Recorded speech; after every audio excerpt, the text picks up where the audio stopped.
Pemirsa, kembali di Butiran Ilmu masih membahas mengenai pernikahan, bagaimana menjadikan pernikahan yang sakinah, mawadah, warohmah.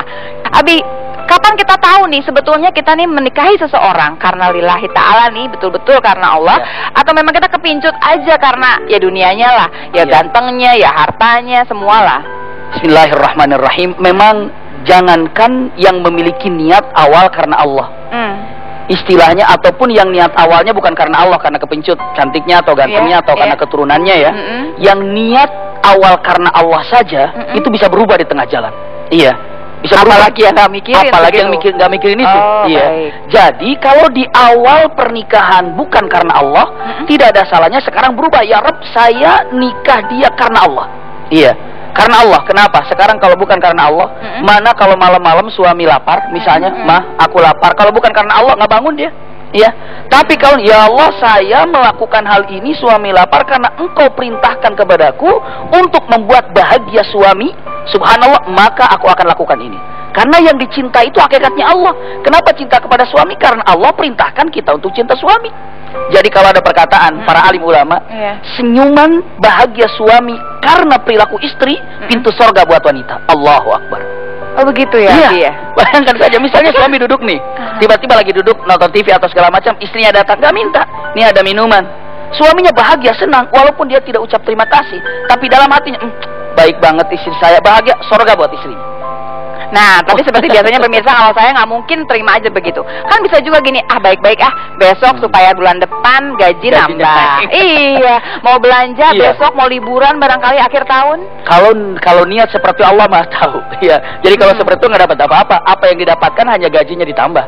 Jadi kalau kita niat karena Allah, dunia akan ikut. Dapat dua-duanya. Dua-duanya. Tapi kalau hanya niat dunia, akhiratnya nggak ikut. Jadi sebetulnya nggak ada luar saya. Kalaupun tadi kita nikahnya barangkali kepincut sama dunia gitu. Betul. Ya, kita bisa mulai dari sekarang. Bismillah, mulai dari sekarang.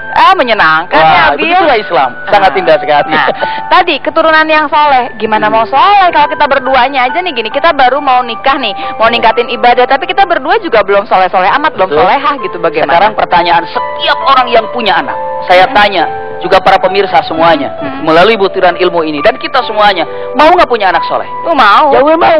Kalau ingin memiliki anak soleh, mulai dari sendiri soleh dulu orang tuanya. Jadi justru ini merupakan pelajaran bagi orang tua. Anak saya ingin soleh, berarti saya harus soleh. Ketika melakukan perilaku anak apapun, kita tanya, kita begitu nggak ya? Ini yang harus kita pahami dulu. Iya. Jadi jelas ya, waktu kita katakan kita mau keturunan yang soleh, solehah, artinya kita dulu. Betul. Kalau mau nggak mau kita belajar soleh dan solehah. Oh bagus juga ya. Kalau mengenai perzinahan, bisa nggak gini? Kita nikah supaya kita nggak berzina. Tujuannya itu masih ada karena Allah Ta'alanya juga. Iya, karena zina itu merupakan hal yang dosa besar. Maka begitu saya takut kena zina, punten, ada satu kalimat, wajib seseorang menikah itu ketika orang itu takut dengan perzinahan. Iya, bahkan kalau dia isinya sudah sangat takut dengan perzinahan, kalau ada orang yang muhsinin yang baik membiayai untuk orang menikah itu luar biasa. Iya. Jadi saking takut dengan perzinahan, maka dia ini adalah satu hal yang luar biasa mengikuti daripada syariat. Karena takut dengan perzinahan, menikahlah. Tapi kalau seandainya masih belum ada biaya segala macam, maka dianjurkan untuk saum. Perbanyak saum,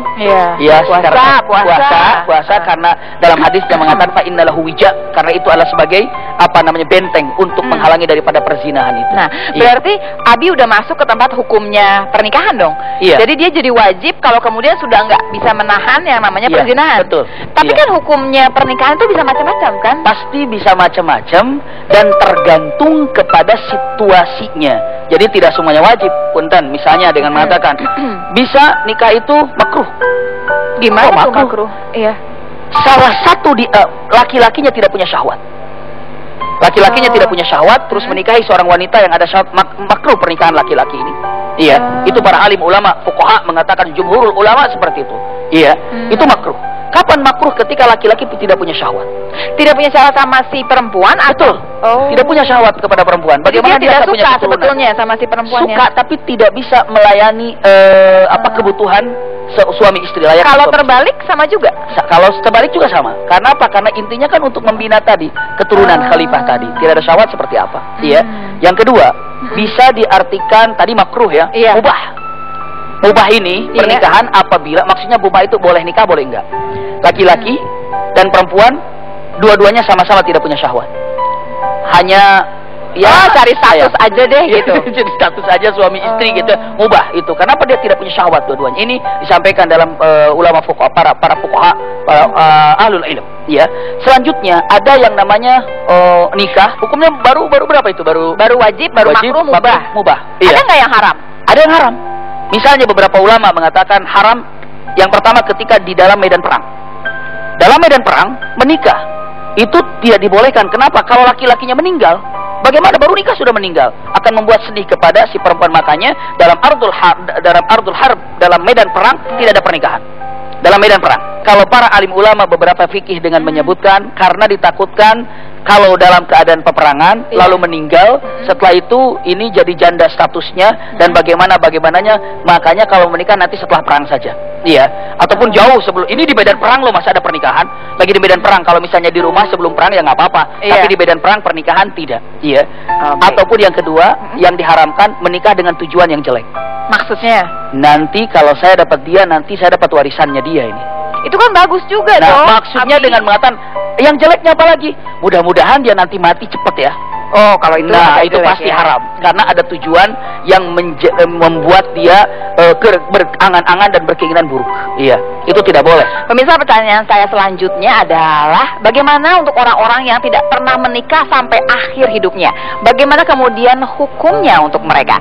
Dan nanti juga saat lagi ada seorang teman saya yang akan hadir bersama kita untuk membahas mengenai pernikahan. Tetap bersama kami di sini di Butiran Ilmu.